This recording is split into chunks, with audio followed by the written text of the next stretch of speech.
السلام علیکم. سعدیہ بخاری، director موسلینی resource centre. Viewers, آج آپ کے سامنے میں موسلینی ریسورس سینٹر کا on line virtual class room initiative لے کے حاضر ہوئی ہوں. اور آج کا جو ہمارا انیشیٹو ہے، اس میں جو ہمارا ٹاپک ہے وہ ہے فیمیسائڈ ایمرجنسی ان پاکستان. جیسا کہ آپ جانتے ہیں، موسلینی ریسورس سینٹر ایک سیکولر اسپیس ہے جس میں ہم civil and political rights, gender justice, human rights سے جڑے ہوئے جو واقعات ہوتے ہیں ان کے بارے میں آپ کو معلومات پہنچاتے ہیں، اور ہماری یہ کوشش ہوتی ہے کہ جو معلومات ہم آپ کو پہنچائیں اس سے آپ کو رائے سازی میں آسانی ہو. آج ہم خاص طور پہ ڈسکس کرنا چاہتے ہیں زینب انصاری کا قتل، جو کہ 17 فروری 2018 کو عمران علی نے اس کو ریپ کرنے کے بعد اور تشدد کا نشانہ بنانے کے بعد قتل کر کے کوڑے کے ڈھیر پر پھینک دیا تھا. اس کو جس طرح سے تشدد کیا گیا تھا اس کی وجہ سے پورا ملک غم و غصے کی لپیٹ میں ڈوب گیا تھا. اور اسی طرح جب نور مقدم کو درندہ صفت ظاہر جعفر نے مبینہ طور پر قتل کیا اور اس کی سر بریدہ لاش کو پولیس نے ریکور کیا 20 جولائی 2021 کو، تو قوم ایک دفعہ پھر رنج و غم کی لپیٹ میں آ گئی. نور مقدم کی فورینزک اور پوسٹ مارٹم رپورٹ کے علاوہ 48 آورز کی جو ویڈیو فوٹیج ہے اس میں صاف طور پہ یہ دیکھا جا سکتا ہے کہ ظاہر کے علاوہ اس وقت نور کے ساتھ وہاں پر کوئی موجود نہیں تھا. ان رپورٹوں نے کسی اور گواہی کی گنجائش نہیں چھوڑی، خاص طور پہ کیونکہ آلائے قتل پر ظاہر جعفر کی انگلیوں کے نشان سے لے کر نور کی ڈی این اے امپرنٹس بھی ہیں. یہ جو رپورٹیں ہیں یہ ظاہر جعفر کے جرم کی گواہی دے رہی ہیں، اور یہ ایک اوپن اینڈ شٹ کیس ہے. گو کہ وزیر اعظم صاحب نے نور کو اپنی بیٹی کہا ہے، اور یہ بھی کہا ہے کہ وہ اس کے قاتل کو کفیر کردار تک پہنچا کر رہیں گے.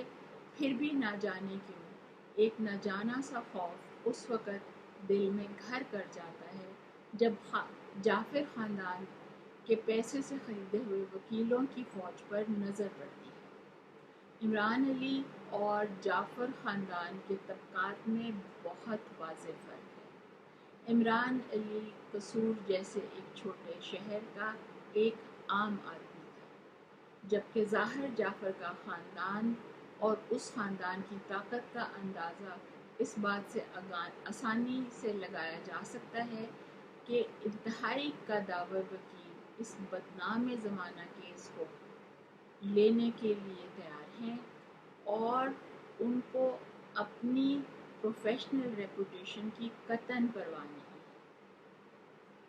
سوشل میڈیا پہ جو زرخرید اینکرز نور مقدم کے کردار کو تار تار کرنے میں لگے ہوئے ہیں اس پر تو جتنا بھی افسوس کیا جائے وہ کم ہے. یعنی کہ جعفر خاندان بے دریغ پیسہ بہا رہا ہے اور پوری طرح کوشش کر رہا ہے کہ وہ اس کیس پہ اثر انداز ہو جائے.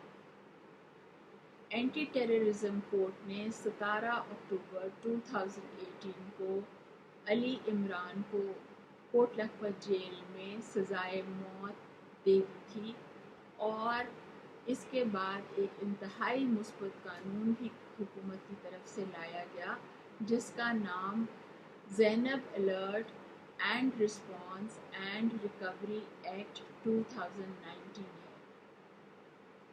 حکومت پاکستان کے اس قانون کے تحت ون ونڈو آپریشن بنا دیا گیا ہے جس سے گمشدہ بچوں کو بازیاب کروایا جا سکتا ہے.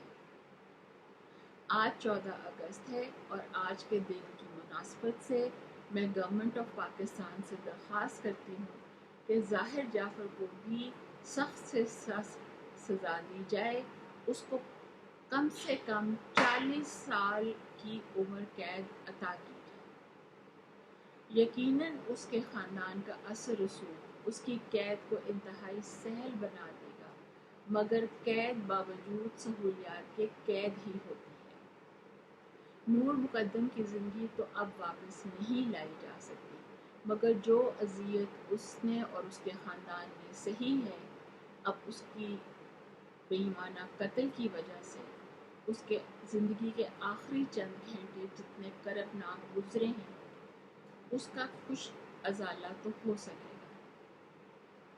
اس کے علاوہ اگر حکومت اس وقت مناسب سزائیں دے گی تو یہ جو فیمسائڈ ایمرجنسی اس وقت پاکستان میں موجود ہے، اس کو باندھا جا سکے گا۔